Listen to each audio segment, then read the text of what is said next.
பழனியில் மற்றொரு கோவில் நிலமும் போலி ஆவணங்கள் மூலம் மோசடி செய்யப்பட்டதாக தகவல் கிடைத்துள்ளதை அண்மை செய்தியாக பார்த்து வருகிறோம். பழனி தண்டாயுதபாணி கோவில் மடத்திற்கு சொந்தமான நில மோசடி பத்திரப்பதிவு செய்யப்பட்ட விவகாரம் தொடர்பாக பழனியில் மற்றொரு கோவிலின் நிலமும் மோசடி செய்யப்பட்டுள்ளதாக தெரிவிக்கப்பட்டுள்ளது. இதுகுறித்த கூடுதல் விவரங்களுடன் செய்தியாளர் கார்த்திகேயன் இணைப்பில் உள்ளார். கார்த்திகேயன், வணக்கம். பழனியில் மற்றொரு கோவிலின் நிலமும் மோசடி என்ற தகவல் கிடைத்துள்ளது. இது குறித்த விவரங்கள். வணக்கம் அஸ்வினி.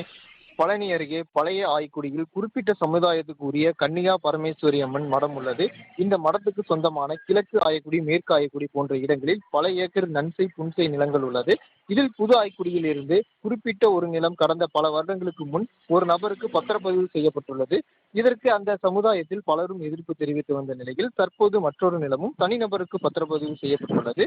இந்த நிலம் குறித்து திண்டுக்கல் இந்து சமய அறநிலைத்துறை உதவி ஆணையர் பழனி பத்திரப்பதிவுத்துறைக்கு குறிப்பிட்ட சர்வே எண்ணில் உள்ள இடத்தை தனிநபருக்கு பத்திரப்பதிவு செய்ய வேண்டாம் என அறிவுறுத்தியும் மேற்கொண்ட நிலமானது கடந்த ஜூலை மாதம் 7ஆம் தேதி தனிநபருக்கு பத்திரப்பதிவு செய்து தரப்பட்டுள்ளது.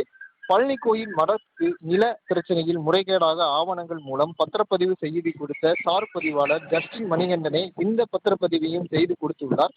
மேலும் பத்திரப்பதிவு தயார் செய்து கொடுத்து தற்போது சிபிசிஐடி சரணடைந்துள்ள ஒட்டஞ்சத்திரத்தைச் சேர்ந்த ஜெயபிரகாஷ் என்பவரது ஜேபி அசோசியேட் என்ற நிறுவனம் தான் என்பது குறிப்பிடத்தக்கது.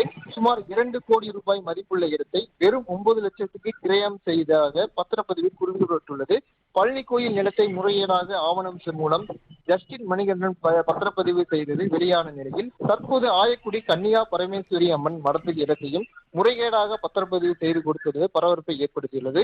ஆகவே தமிழக இந்து சமய அறநிலைத்துறையும் காவல்துறையும் வருவாய்த்துறையும் இது தொடர்பாக விரைவான நடவடிக்கை எடுக்காவிட்டால் மடத்துக்கு சொந்தமான பிற நிலங்கள் விற்பனை செய்யப்பட வாய்ப்புள்ளதாக பக்தர்கள் கோரிக்கை விடுக்கின்றனர். அஸ்வினி, விவரங்களுக்கு நன்றி.